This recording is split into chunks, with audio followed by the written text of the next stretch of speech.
الحمدللہ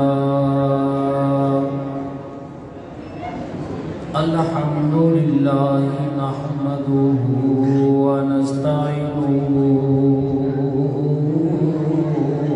ونستغفره ونؤمن به ونتوکل علیہ ونعوذ باللہ من شرور انفسنا ومن سیئات اعمالنا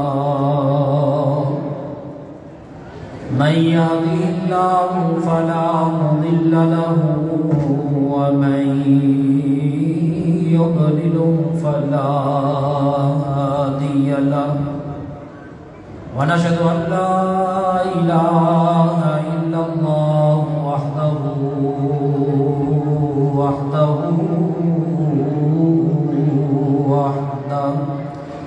لا شريك له وأشهد أن سيدنا وسندنا ونبينا ونبي رسولنا وأعلانا وأولانا ومولانا وملجأنا وما أدراك ما ليلة القدر ليلة القدر خلف شهر تنزل الملائكة والروح فيها بإذن ربهم من كل أمر سلام هي حتى مطلع الفجر صدق الله العظيم قال الله تبارك وتعالى في شان حبيبه إن الله وملائكته يصلون على النبي يا أيها الذين آمنوا صلوا عليه وسلموا تسليما کوئی زبان خاموش نہ رہے بلند آواز سے درود و سلام کا نذرانہ پیش کیجیے الصلاۃ والسلام علیک یا رسول اللہ الصلاۃ والسلام علیک یا حبیب اللہ بلغ اللولا بکمالہ کشف الدجا بجمالہ حسنت جمیع خصالہ صلو علیہ وآلہ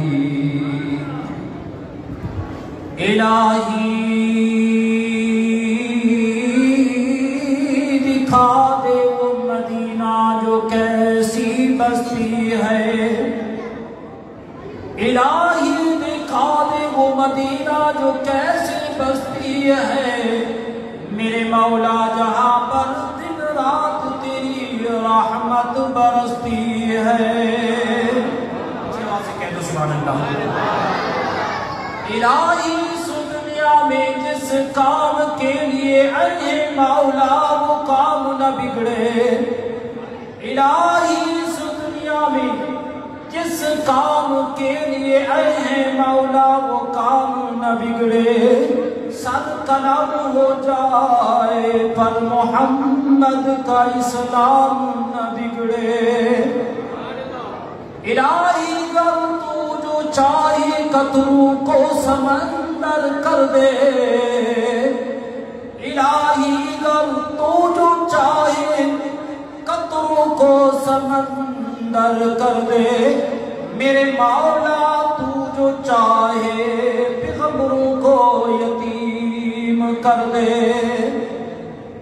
اللہ رب العزت کی حمد و ثنا و بعد درود و سلام امام الانبیاء احمد مجتبی محمد مصطفیٰ صلی اللہ علیہ وسلم کی دربار پر نعران پیش کرنے کے بعد میرے محترم و محتشم میرے بزرگوں دوستوں بھائیوں السلام علیکم ورحمۃ اللہ وبرکاتہ جیسا کہ آپ حضرات کو معلوم ہے آج کی یہ نشست بابرکت رات 27 شب قدر کی رات ہے اور ختم قرآن کے سلسلے میں ہم سب الحمدللہ اللہ کی بارگاہ میں انعام لینے کے لیے موجود ہیں. تو اللہ کا لاکھ لاکھ شکر ہے کہ اللہ نے ہم جیسے گناہ گاروں کو پورا مہینہ نماز تراویح کے سلسلے میں قرآن سننے کا اللہ نے موقع عطا فرمایا، اور نماز تراویح کا خلاصہ آپ روزانہ مختصر وقت میں سنتے رہے۔ تو آج آپ کے سامنے اما پارہ یعنی ختم قرآن مکمل ہوا، سورۃ قدر پوری پڑھی گئی۔ یہ خلاصہ تراویح اور خلاصہ کلام کے اور مکمل شب قدر کے بارے میں اللہ نے اس قرآن کی پوری سورت کے اندر بڑی واضح اور بڑی گہری وضاحت عطا فرمائی۔ قرآن اللہ کا ایک معجزہ ہے، اللہ نے اپنے محبوب کو عطا فرمایا۔ تو اللہ نے قرآن کی عظمت کو، شان کو رفع والا بیان فرمایا کہ جتنے بھی گزشتہ انبیاء سابقین ہوتے تھے، اللہ نے سب کے ساتھ کسی کو کتاب دی، کسی کو صحیفے دیے اور کسی کو کلام سے شرف بخشا۔ تو یہ قرآن وہ مقدس قرآن ہے۔ اللہ نے جو نبیوں کو کتاب کی صورت میں علم دیا وہ مصطفیٰ کو نہیں، اور صحیفے دیے ایک دستاویز کی صورت میں، لیکن وہ مصطفیٰ کریم کو نہیں۔ تو بات کو اگر یہیں میں لے کے چلے، بڑے وقت کی مختصر دو چار نقطے پر بات عرض کرتا ہوں۔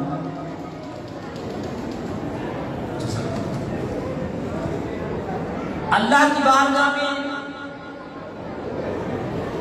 حضرت عیسیٰ علیہ السلام اب گزار مولا قوم بگڑ چکی ہے، کوئی ایسا نقصہ، ایسی کتاب یا علم عنایت فرمائیں تاکہ قوم کو پڑھ کے سناؤں، قوم کو راہ راست پہ لے آؤں۔ اللہ نے فرمایا اے میرے عیسیٰ یہ تورات پڑھی اٹھاؤ۔ حضرت داؤد علیہ السلام رب کی بارگاہ میں حاضر ہوئے، مالک قوم بگڑ چکی ہے، فرمایا یہ لاؤ زبور لے جاؤ، پڑھ کے سناؤ، ہدایت۔ انجیل، تورات۔ تو حضرت موسیٰ علیہ السلام پر قوم بگڑ چکی ہے، فرمایا اٹھاؤ یہ کتاب لے جاؤ۔ اللہ نے کتاب کی صورت میں سارے نبیوں کو جو صحیفے علم دینا تھا وہ عطا کر دیا۔ جب بالی آمنہ کے لال بے مثل و بے مثال کی، جس کی شان ہے وضحیٰ کا چہرہ، یاسین کا صحرا، علم نشرہ کا سینے والا، ید اللہ کے پیارے پیارے گورے ہاتھوں والے، وجہ اللہ کے چہرے والے، لسان اللہ کی زبان والے، حامیم کی کنڈر والے، اور واللیل کی زلف والے، مصطفیٰ کریم کی باری آئی، فرمایا کہ جبرائیل ان نبیوں جیسا کتاب ہاتھ میں نہیں دوں گا، جیسے تورات دی ان نبیوں جیسی کتاب مصطفیٰ کے ہاتھ میں نہیں دوں گا، جیسے زبور، انجیل، صحیفے دیے۔ فرمایا کہ جبرائیل عرض کرنے لگا مولا کیا ہوگا؟ فرمایا کہ اس کا انداز کچھ اور ہوا اور اس کی شان کچھ اور ہوگی۔ فرمایا کہ کچھ شان اس کے اندر میری ہوگی اور کچھ شان میرے مصطفیٰ کی ہوگی۔ فرمایا کہ وہ قرآن عطا کروں گا۔ تو سنیے وہ قرآن کیسے ملا۔ تو جبرائیل عرض کرنے لگے مولا کیسے دیں گے؟ فرمایا کہ اے جبرائیل سن لے، جب میں محبوب کو قرآن دوں گا کبھی عرش پر بلا کے اپنے سامنے بٹھا کے قرآن کی آیتیں میں پڑھتا جاؤں گا، میرے مصطفیٰ کی سیرت بھی بنتی جائے گی، قرآن بھی بنتا جائے گا۔ جب مصطفیٰ کو جنت کی سیر کروں گا، میرا مصطفیٰ جنت کی سیڑھی پہ قدم رکھے گا، وہ قدم آیات قرآن